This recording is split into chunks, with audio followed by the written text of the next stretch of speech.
Hello hello, हम रोशनी बोले तानी। अच्छा कैसन बाड़ू तू?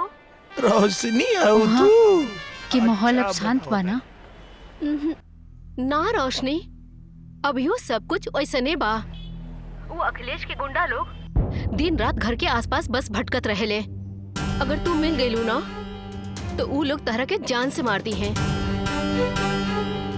तहनी लोगन के बहुत याद आवता, मिले के मन भी करता, बाकी मिल ना सकिले। तू परेशान मत होकर रोशनी, सब कुछ ठीक हो जाई।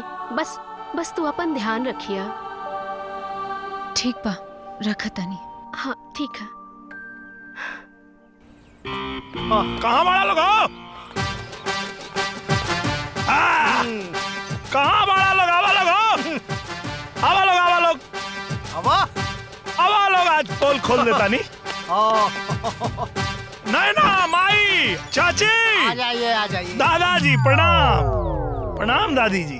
का भाई? हाँ भाई लेकर सब केहू आ गेल कि केहू बाचा लोग है तो वहू के बोला लोगिन। आप कहाँ हैं? हाँ बताई काहे खातिर तानी लोग के बोलैनी है?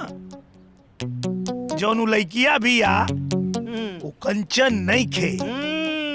फिर नौटंकी ए, सुना लो, बात पूरा सुना पहले। का बात बा? काहे बुलौले?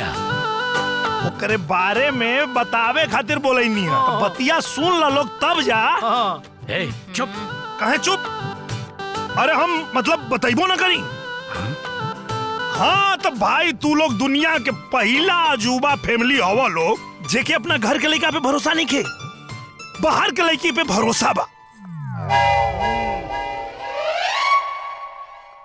रोशनी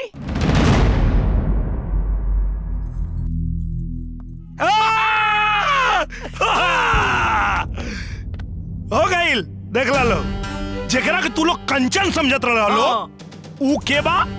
रोशनी। अच्छा अब तो लगा था कि जंग जीत गईला। हम का चीज है बतावता। कैसे जाने ले? अरे भाई पहले से जौने दिन यहाँ आइल ये दिमाग हम लगावत रहनी है कैसे जानी एकर नाव। नाव पता चल गई। हेलो, मुहवा काहे बंद हो गई? कहो मुहवा काहे लटक गई? बतावा ये लोग के कि तू रोशनी हो। तरह की कितना बार कहनी कि बार बार लड़की के हमरा सामने नाम मत लिहल कर। अब कौन लड़की? ये रोशनी के है बेटा? हम तहनी लोगन के पहले ही बतावे की चाहत रहनी हो कि ई उहे लड़की ह जेकरा कारण हमनी दोनों के बीच झगड़ा भइल। अरे फिर नया कहानी शुरू कर देला सी। अरे ना भाई साहब झूठ बोला दिया ही। कौन लड़की? अब रोशनी के बा? कौन रोशनी? माँ जी हम हाथ जोड़तानी, इनकर बियाह उहे लड़की से करा दी। इनकर खुशी में हमार खुशी।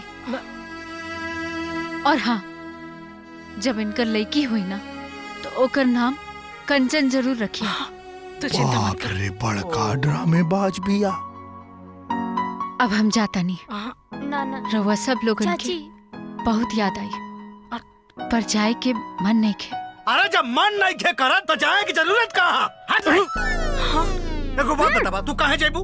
तू हूँ खाली, हम हूँ खाली, आपस में गठबंधन हो जाओ, घरहू में रह जेबू।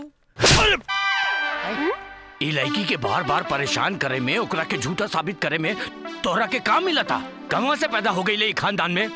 अरे काहे ओकरा बार बार परेशान करता रे तू? हम परेशान करता नहीं कि वो परेशान करती है। दादाजी हाँ? हम हाथ जोड़ता नहीं, इनका की मत मारी। भले हमके मान ली बाकी इनका की कुछ मत करी। अरे अकल के आन्हर देख देख ओकरा के। तू चला बेटी,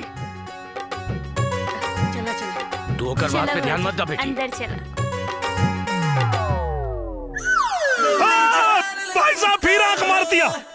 भाई साहब हम बतावत हैं कि रोशनी है। भाई साहब आप शांत रहेंगे थोड़ा? खोपड़ी हमार मत खराब करा तू। अरे कम से कम अपना ऊपर ना था हमारा ऊपर रहम करा। एक्सपायरी डेट होता ही पगला गल है बेटा। रोशनी कंचन रोशनी कंचन रोशनी कंचन। ए दादाजी एक कौन सोखा बैठ के देखा हो? रोशनी कंचन पागल। अरे यार पागल हुआ का तू?